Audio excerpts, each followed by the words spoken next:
Wakati naanza huduma hii ya mitandaoni, niliwaambieni kwamba microphone yangu ya kwanza nilinunuliwa na Muislamu Mwarabu Oman, ambaye ni mwongeaji wa Kiswahili vizuri, na siku aliona nilikuwa natumia simu kurekodia na sauti ilikuwa ni mbaya, akaamua kununua microphone. Yule mtu, mimi ningekuwa ni Muislamu mwenzake, tungesema ananunua kwa sababu ya Uislamu, lakini mimi ni Mkristo na yeye ni Muislamu, na yeye yuko kule Oman, anafuatilia tu mtandaoni, ameona kwa sababu anaongea Kiswahili kama sisi kwa asilimia kubwa. Kwa akafuatilia tu akaona huyu mtu ngoja nimsaidie. Alikuwa na kila sababu ya kutosaidia kwa sababu ya tofauti za kidini. Mnakumbuka huwa nikiongea mambo nasema inapokuja hoja ya kusaidia watu, usiulize dhehebu lao, usiulize dini yao, angalia mguso wa moyo, maana ule mguso wa moyo ndicho Mungu anachotaka ukifanya. Na hicho kina sababu yake. Baraka za Mungu zinaweza kujumuisha mambo yafuatayo: ulinzi, hekima, fursa, amani, ukuaji wa kiroho, utulivu wa familia, kuridhika na tuzo za milele. Baraka katika maandiko ni pana kuliko pesa peke yake. Kwa hiyo kuna bwana kwa sijaona baraka, lakini kwa sababu zipo hawazioni. Wao wanaamini kwamba akisaidia mtu mapesa yatashuka, kwa sababu lile andiko la hata isiwemo nafasi ya kutosha au la halijatafsiriwa inavyotakiwa vizuri. Kwa hiyo ndio maana wanatafsiri katika mtazamo. Tutaona uko mbele na maana zake vizuri. Tuangalie makosa katika utoaji ambao watu wengi wanayafanya. Nimesema ya kwanza kabisa ni utoaji wa kibiashara, ambao mwanzoni nimeuelezea vizuri. Utoaji wa kibiashara, hii ni transactional giving, yaani unatoa kwa lengo la kibiashara, sio kutoa kwa lengo la ibada, sio kutoa kwa sababu umesikia mguso wa moyoni kama Mungu anavyokugusa wewe. Unatoa kwa sababu unataka, una lengo, una target fulani. Sikia maneno haya. Hatari ya utoaji wa kibiashara transactional ni huu ufuatao. Kwa nini fikra za kibiashara zinadhuru imani? Unapotoa kwa mtazamo wa nikitoa nitapata nini, unawasha sehemu ya ubongo inayoitwa amygdala, kituo cha hofu. Hii inafanya ubongo wako kubaki kwenye hali ya hatari, ikiongeza homoni za msongo wa mawazo, yani cortisol. Mpaka saikolojia inakubali ya kwamba utoaji transactional hauna baraka, ila unaongeza msongo, kwa sababu uko kwenye mkao wa kusubiria Mungu atanipa nini. Nimeanza kutoa zaka kwa uaminifu, Mungu atanipa nini? Unaanza kuangalia sasa Mungu atanipa nini. Kwa hiyo unakaa katika staili ambayo ni ya kuskani mazingira na usalama wako, kwa hiyo unakuwa kwenye hofu zaidi kuliko amani. Biblia ifundishi kwamba zaka ni formula ya kichawi au ya kimiujiza ujiza ambayo ukifanya hivi inakuwa hivi. Biblia inafundisha kanuni za rohoni ambazo huangalia nia ya mtoaji. Ndio maana hata mpagani akitoa kwa heshima ya Mungu, akatoa zaka kwa kumheshimu Mungu, kwa jinsi alivyofundishwa, anapokea baraka. Mnamjua Kornelio? Hakuwa Mkristo, alikuwa mpagani wa Kirumi, lakini alipofundishwa kidogo tu habari ya matoleo na sala, vitu viwili tu, ile jamaa alikuwa hajui vitu vingi. Yeye anajua tu kusali na kutoa, mwisho wa kunukuu, na akavitenda kwa uaminifu mpaka malaika akamtokea. Lakini hakuwa na lengo la kwamba ngoja nitoe ili malaika aje. Hapana, haikuwa lengo lake. Makosa ambayo yanafanywa na wengi ni hapa. Ni makosa yafuatayo. Nimetaja hiyo moja hapo, transactional, lakini ya pili ni utoaji wa kifisadi. Kutoa ili kufunika dhambi au kumsafisha mtoaji mbele ya watu. Hili ni kosa. Kwa sababu mtu ana pesa nyingi kanisani kuliko watu fulani na ana makosa aliyoyafanya, na huyu mtu inabidi atoe pesa, anatoa pesa nyingi ili kufunika yale makosa. Huu ni utoaji wa kifisadi, huu utoaji unalaana. Kwa hiyo mtoaji yeyote ukijiona umepigwa kwa sababu ya hiki, ujue makosa ni haya. Ulitoa kwa lengo la kufunika makosa yako.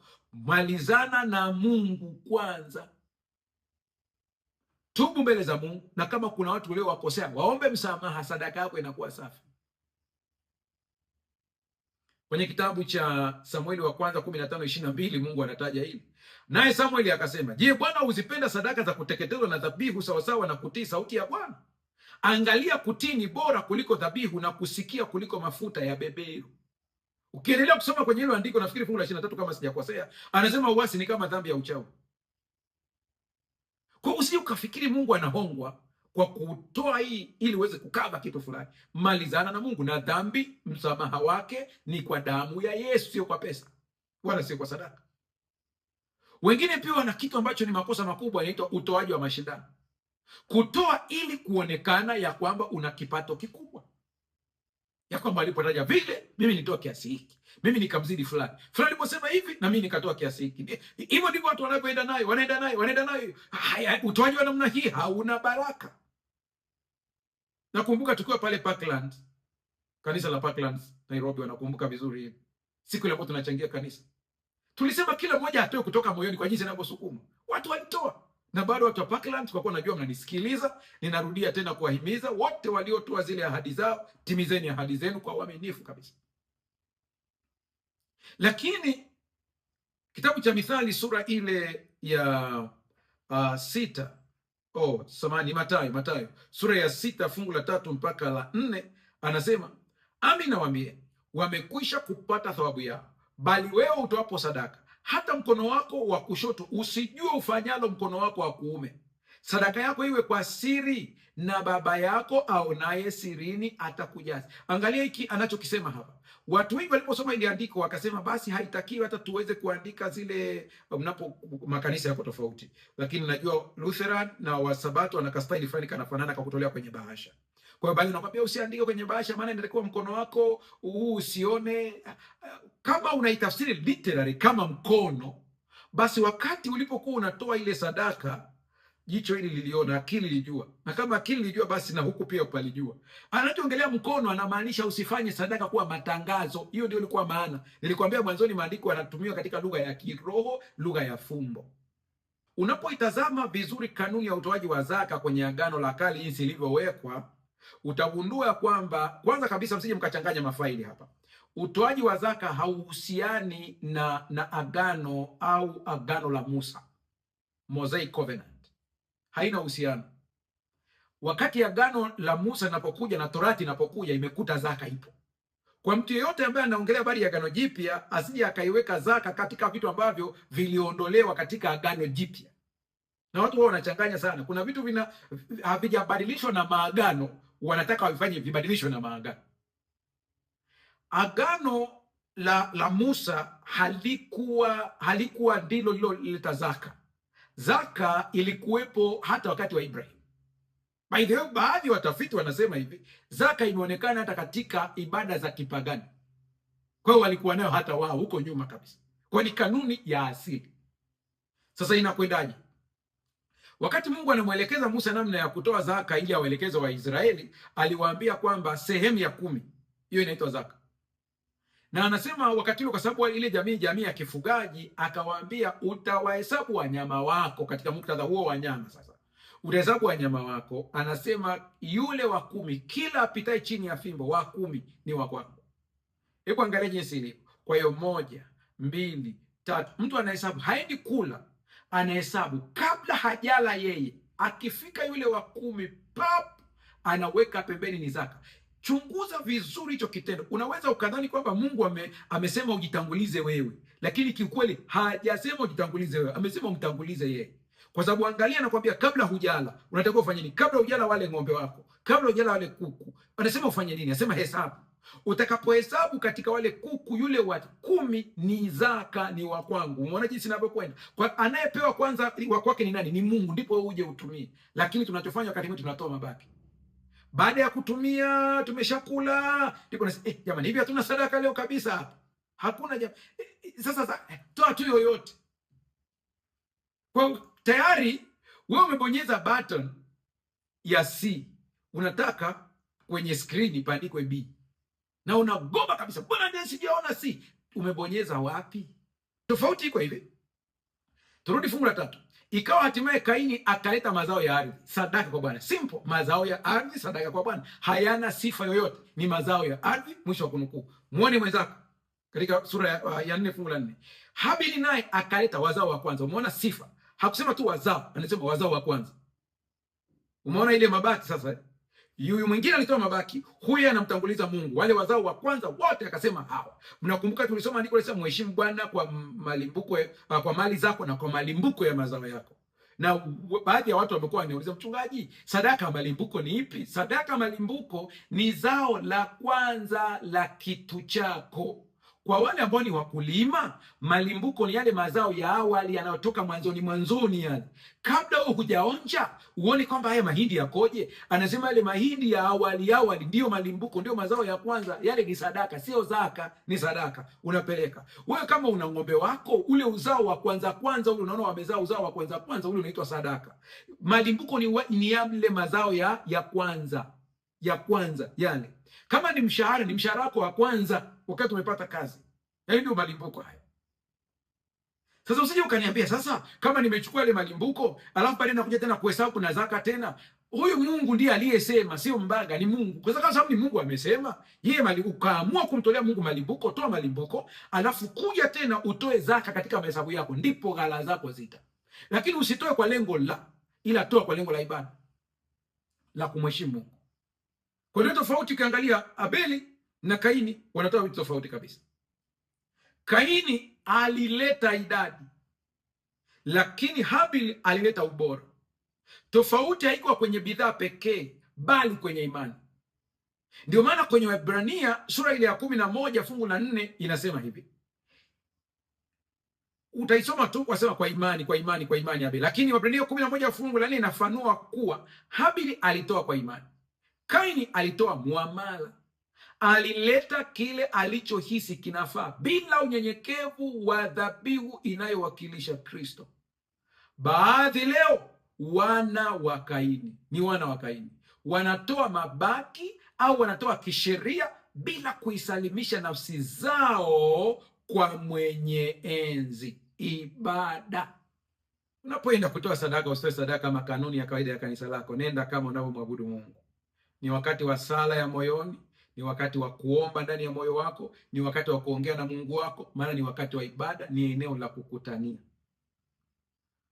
Kosa lingine ni utoaji wa manunguniko.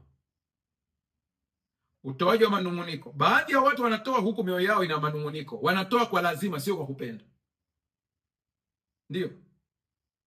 Ndio sababu zile sadaka za kutishana, za kupigana mikwara, ni kweli pesa itatoka kubwa tu, lakini mtoaji habarikiwi.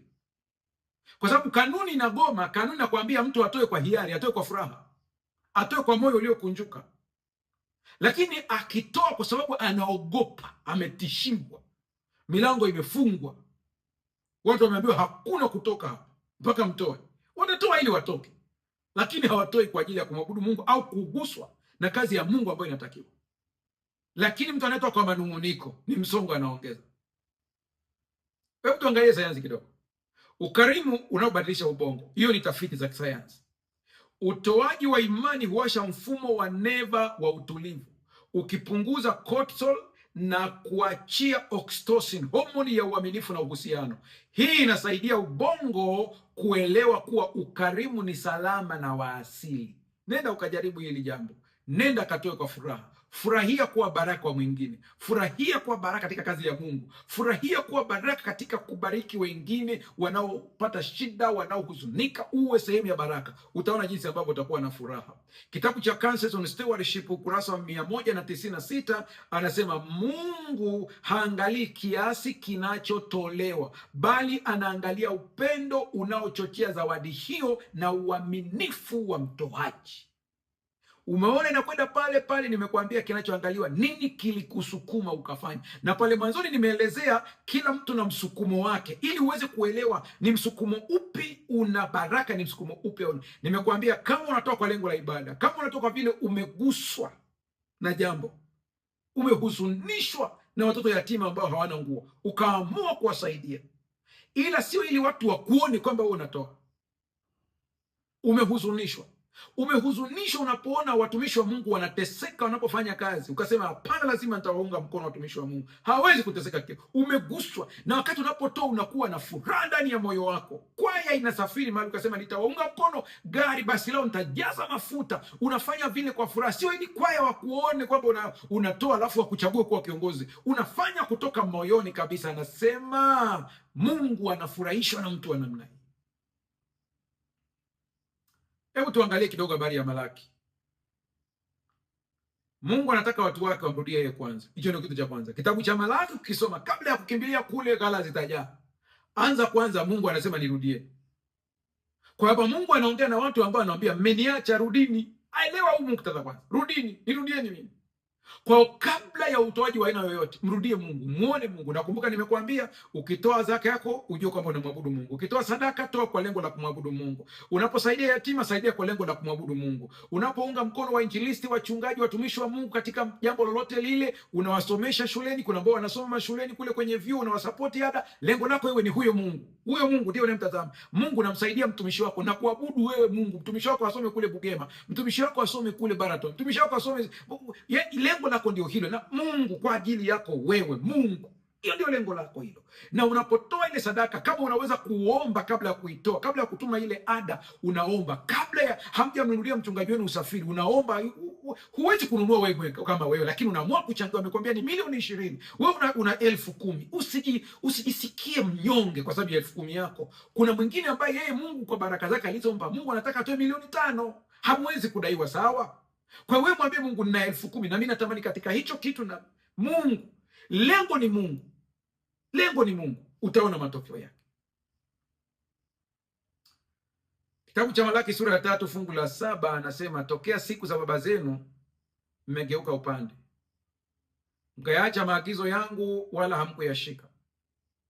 Nirudieni mimi, nami nitarudia ninyi, asema Bwana wa majeshi. Lakini ninyi mwasema, turudi kwa namna gani? Kwa maana hoja ya kwanza, Mungu anasema watu wamrudie. Hiyo ndio hoja ya kwanza. Kwa hiyo Mungu anawaambia watu wamrudie, lakini unajua baada ya hapo anawaambia kitu gani? Waache wizi kwa Mungu. Kwenye mstari ule wa 8:3-8. Je, mwanadamu atamwibia Mungu? Lakini ninyi mnanibia mimi. Lakini ninyi mwasema, tumekuibia kwa namna gani? Mmenibia zaka na dhabihu. Hapa ndipo tunapokimbilia zaka na dhabihu. Lakini utaangalia Mungu anapoongelea kuibiwa, zaka na dhabihu inawakilisha nini? Hicho ndicho kilichoibwa. Umeona, kabla ya kufika fungu la 10, ukiangalia fungu lile la kwanza, fungu la 7, Mungu anasema nirudieni, nirudieni, nirudieni. Fungu la 8, nirudieni. Anasema mwanadamu anaweza kumwibia Mungu. Lakini hoja ya kwanza ilikuwa ni kumrudia Mungu. Ndipo inakuja habari ya leteni zaka kamili. Sasa angalia fungu la 10, nirudie tena fungu la 10. Anasema leteni zaka kamili ghalani, ili kiwemo chakula katika nyumba yangu, mkanijaribu kwa njia hiyo, asema Bwana wa majeshi, mjue kama sitawafungulia madirisha ya mbinguni na kuwamwagieni baraka hata isiwemo nafasi ya kutosha au la. Tuende kwenye Kiswahili cha kisasa. Anasema leteni ghalani mwangu zaka yote, ili nyumbani mwangu kuwe na chakula cha kutosha, kisha mnaweza kunijaribu. Sema nijaribuni namna hiyo, nanyi mtaona kama sitafungua madirisha ya mbinguni na kuwatirishia baraka tele. Twende fungu la 11. Wadudu wanaharibu, au anasema wadudu waharibifu nitawakemea, wasiharibu tena mazao yenu. Mizabibu yenu mashambani haitaacha kuzaa matunda. Mimi Mwenyezi Mungu wa majeshi nimesema. Tuangalie muktadha. Nini kilikuwa kinatokea Israeli wakati ule, ili tujue maana hilo andiko. Nifuatilie vizuri kwa makini, maana tunakaribia kumaliza. Wakati wa Malaki, Israeli walikuwa kwenye mgogoro wa kiroho. Tatizo halikuwa uhaba wa kiuchumi pekee, bali ilikuwa ni uasi wa agano. Kwa hiyo umeanza kuona anaposema ameibiwa, zaka na dhabihu zinawakilisha agano, makubaliano. Kwa mgogoro, Mungu alichoibiwa sio pesa, walimwibia ishara ya agano na makubaliano. Makubaliano ya kumtangaza Mungu kwamba ndiye anayewabariki. Yaani ukitoa zaka na sadaka umetangaza anayekubariki ni nani. Ukila umetangaza umejibariki we mwenyewe. Zile nguvu zako ndio zimekuletea hiyo mali. Ndiyo maana ulinzi unaondoka. Sasa umeelewa kwamba hoja sio kutoa ili upewe. Hoja ni nani unammilikisha ufalme.